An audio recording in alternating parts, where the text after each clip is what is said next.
아이고 아이고 하는 곡소리가 보다 똑똑히 들려왔다. 더 많은 군경들이 말을 타고 왔다. 장례 행렬은 다시 진행되었다. 고인을 찬양하는 그리스인 만장들이 대나무 장대 위에서 펄럭였다. 악기를 쫓아내기 위해 가면을 쓴 사람들이 수레를 타고 왔다. 가면은 넓이가 3피트나 되고 90cm, 툭 붉어진 눈과 이빨로 무시무시한 형상이었다. 악기를 겁나게 하는 데는 부족함이 없게 만들어졌다. 또 하나의 다른 관이 약 절반의 크기로 만들어져서 이 행렬 속에 있었다. 이것은 좁은 문이나 급한 경사를 내려갈 때도 이용되지만 악기들에게 어느 관에 고인이 누워있는지 혼동하게 하려고 만들어진 것이었다. 그 다음으로 곧 장엄한 광경이 나타나 우리의 시선을 멎게 했다. 순종 황제의 관을 운반하는 붉은색의 거대한 상여가 오고 있었다. 맨 앞에는 베옷을 입고 같은 천으로 만든 뾰족한 모자를 쓴 곡을 선창하는 사람이 있었고, 비슷한 복장을 한 호곡하는 사람들이 상여의 양편에 늘어서서 걸어왔다. 관은 서로 교차하는 나무 장대들 위에 안치되어 있었고, 직교된 장대들에는 넓적한 헝겊으로 만든 줄들이 서로 연결되어 있었다.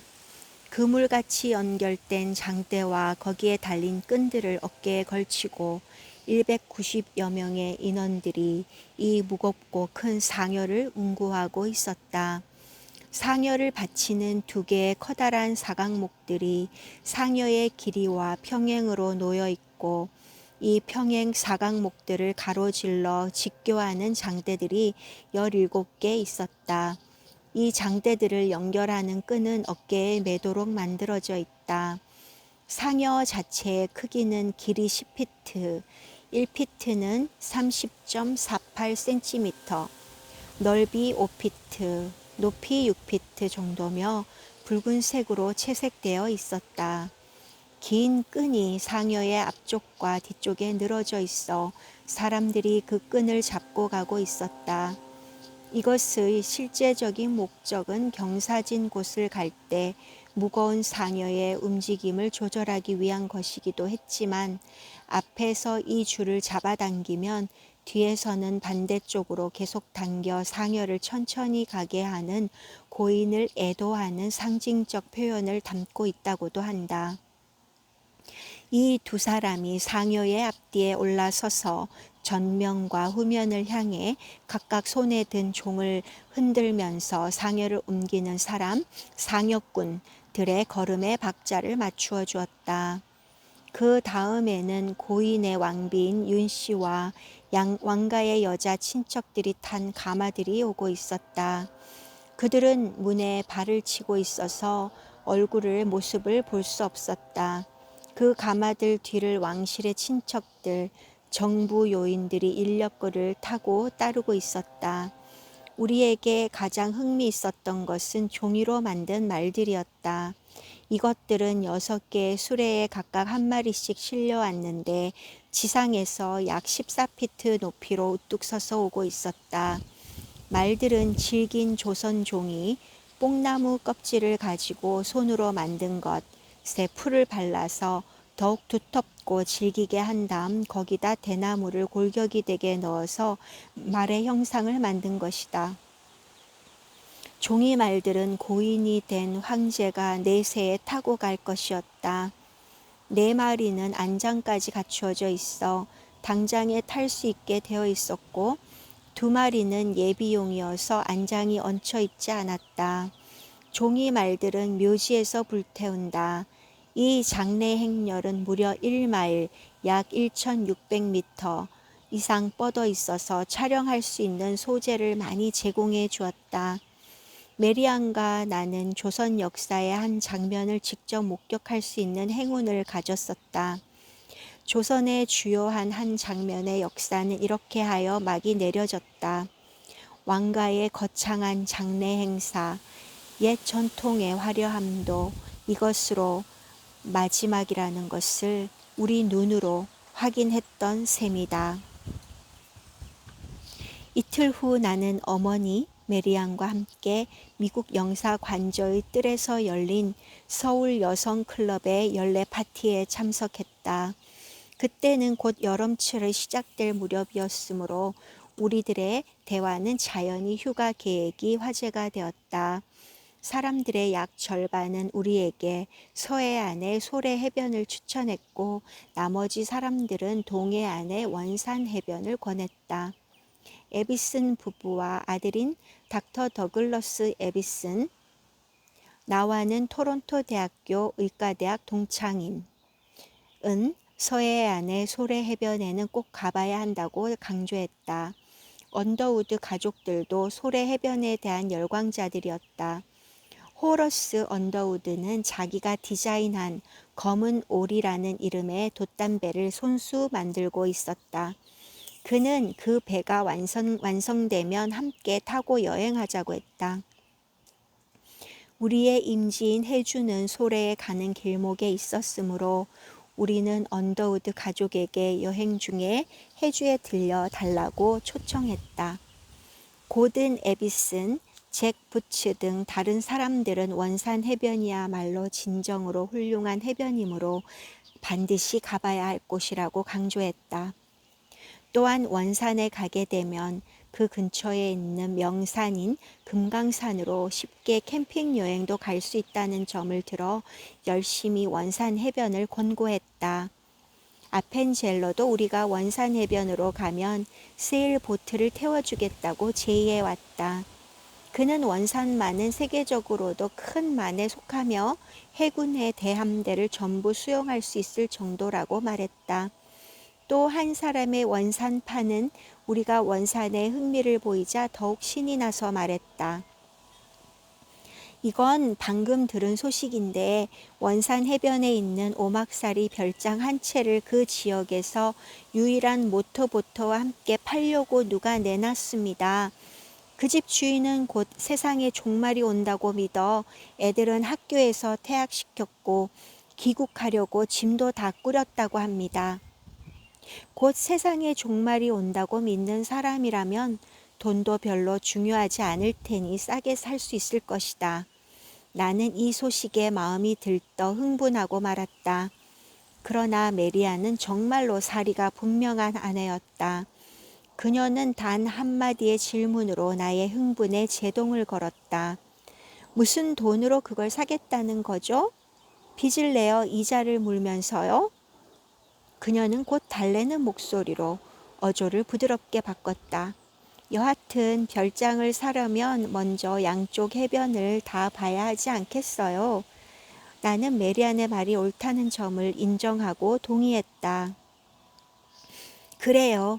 소래 해변은 해주에서 50마일 밖에 떨어져 있지 않으니 주말에 잠시 그곳을 돌아본 뒤에 기회가 생기는 대로 원산에 가봅시다. 아직 청진기에 먼지도 털지 못했으니 먼저 일부터 시작합시다. 영사관에서 마련한 파티에도 참석했다. 세브란스 의학교의 외과 과장인 닥터 루드로우는 해주에 와서 우리가 런던에서 배워온 간염 치료법을 배우고 싶다고 했다. 그는 약속대로 그 후 해주에 와서 치료법을 배워갔다. 조선 궁중의 여성 담당 외과의사인 닥터 메리 스튜어트는 궁중의 한 여성을 수술하게 됐는데 어려운 점이 많다면서 메리안에게 협조를 구했다. 메리안은 기꺼이 그녀를 도와주었다. 파티에 참석한 사람들은 다들 모임의 분위기가 성공적이었다고 말했다. 거기에서 사귄 몇몇 친구들은 다음에 우리가 서울에 오면 자기들 집에 와서 지내도록 하라고 했다.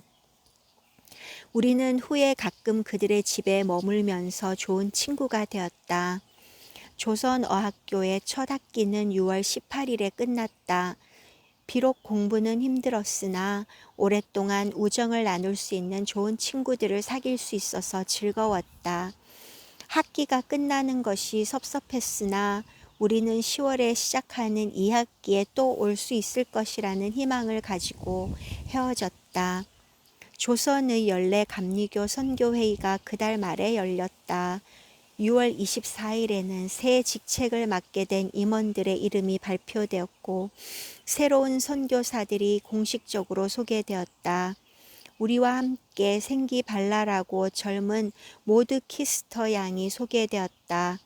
모드 양은 6월 10일 순종 황제의 장례일에 서울에 도착했다. 우리는 그녀에게 역사적인 시간 감각이 대단하다고 박수를 보냈다.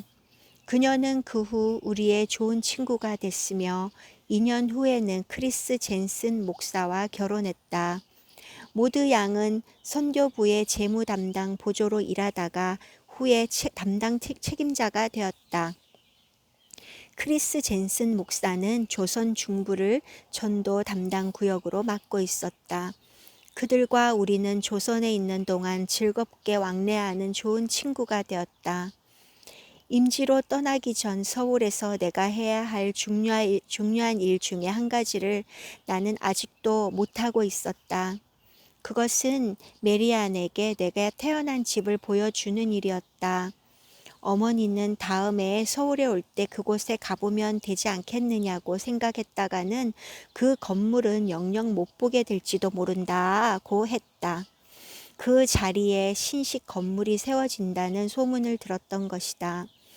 메리아는 내가 그녀의 고향 집을 본 것처럼 이곳에 내가 태어났던 집을 보고 싶어 했다. 집은 크지 않았다. 모양을 내느라고 치장하지는 않았으나 그 자체로서 동양적인 아름다움을 지니고 있었다. 기와 지붕의 끝이 하늘을 향해 쳐들렸는데 그 선이 고와해 보였다. 천정은 가운데 커다란 대들보가 있고 들보를 중심으로 양쪽에서 지붕을 받쳐주는 섰가래를 경사지게 했는데 그대로 드러나 보여 마치 척추에 붙은 갈비뼈처럼 생겼다. 밖의 벽은 진흙을 이겨서 만들었는데 거기에 동양적 상징인 노송, 황새, 거북이 등 장수를 나타내는 무늬들이 새겨져 있어서 매우 흥미로웠다.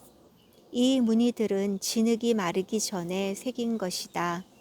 우리는 내가 태어난 방과 아버지가 돌아가신 방도 구경했다.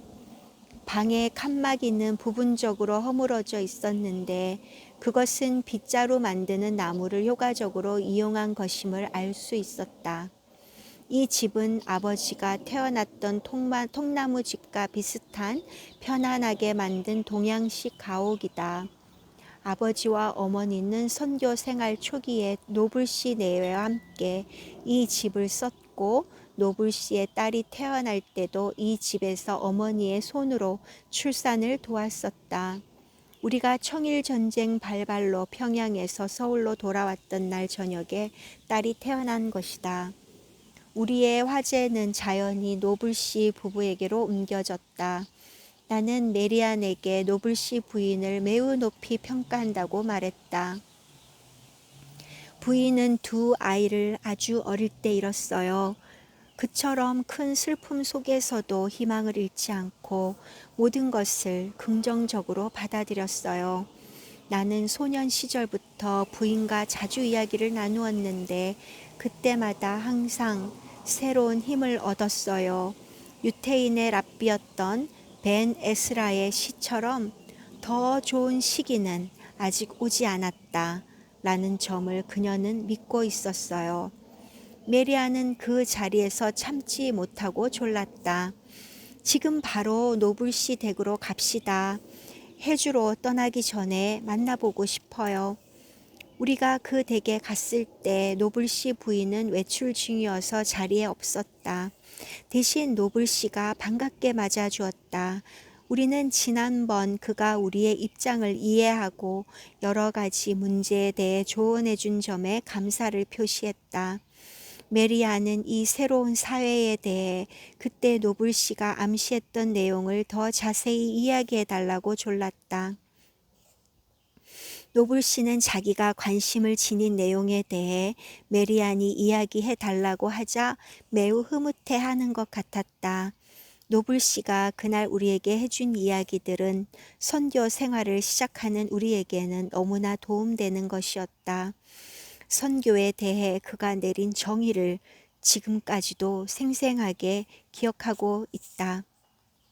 돈이란 선교사가 되기 전까지는 개인 생활에 있어서 대단히 중요한 조건이 됩니다. 그러나 지금부터는 당신들의 생활에서 돈이 차지하는 가치는 점점 작아질 것입니다. 단지 선교 사업을 위한 자금 외에는 말이지요. 첫째로 한 선교 구역 내에 있는 모든 선교사들의 기본 급료는 모두 같은 액수입니다. 당신들 두 사람은 의사이지만 그렇다고 해서 고등학교만 졸업하고 선교 분야에서 일하는 사람보다 급료가 더 많은 건 아니지요. 선교회에서 요구하는 선교사들의 교육 수준은 높은 게 사실입니다. 오늘날 거의 모든 선교 분야에 종사하는 사람들의 교육 수준이 대학 졸업자들이고 그들은 대부분이 안식 휴가 때 고국에 돌아가면 박사 과정을 공부하는 사람들입니다. 어떤 이들에게는 봉급 외에 생활 보조금을 지급하는 경우도 있어요. 그러나 그것은 교육 수준이 높거나 특정 훈련을 받은 사람에게 지급하는 것이 아니라 부양가족, 즉 애들이 많다거나 나이가 들었다든가 하는 경우에 해당하는 겁니다. 또 그 액수란 많은 것도 아니지요.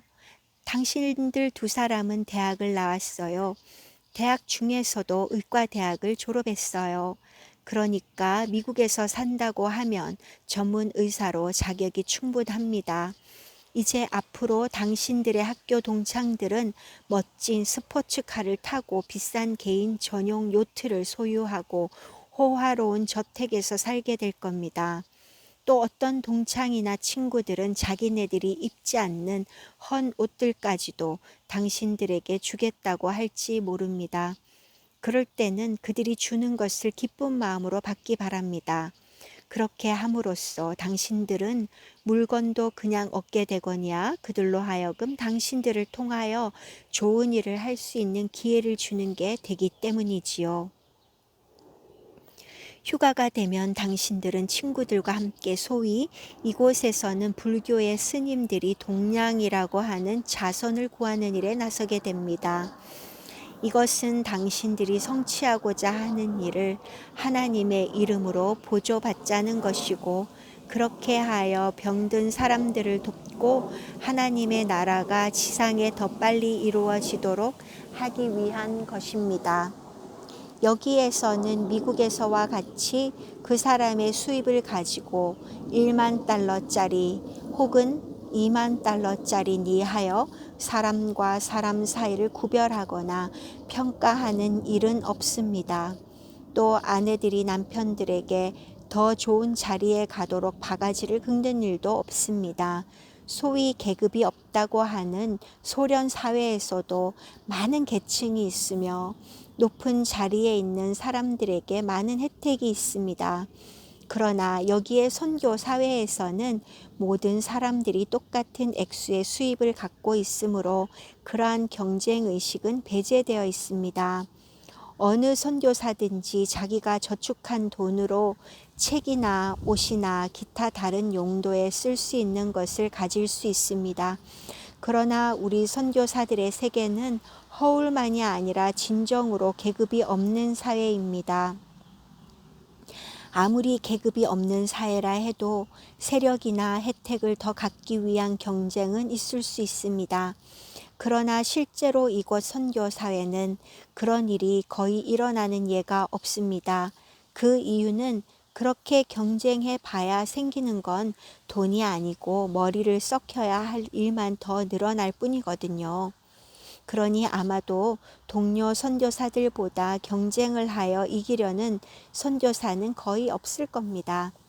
진실하고 정직한 선교사가 되는 길은 항상 최선을 다하는 태도라야 합니다.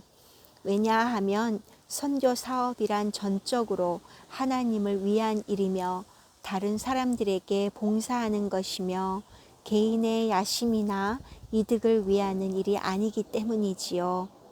그러한 가운데에서만 진정한 인생의 만족을 찾을 수 있는 것입니다.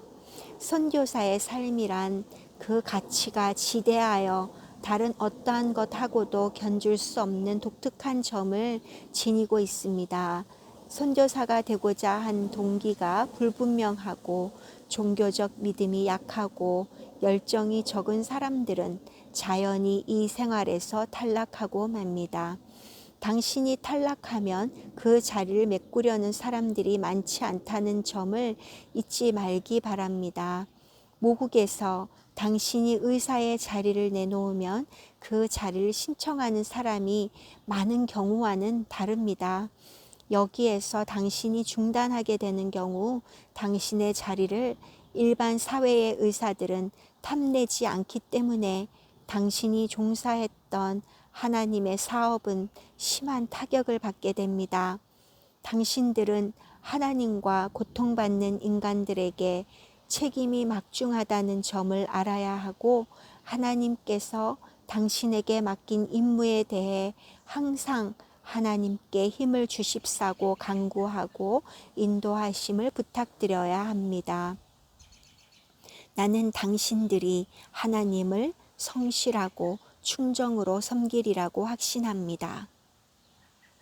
신앙에 대한 그의 이토록 진지한 정의는 선교사로 첫 발을 내딛는 사람들에게 크나큰 도움을 줄 것이다. 우리는 이 독특한 사회 선교사의 도움을 받아 팔소매를 걷어올리고 용감하고 당당하게 나설 자세가 준비된 셈이다. 제13장 첫 해와 61번째 해 계속 이어집니다.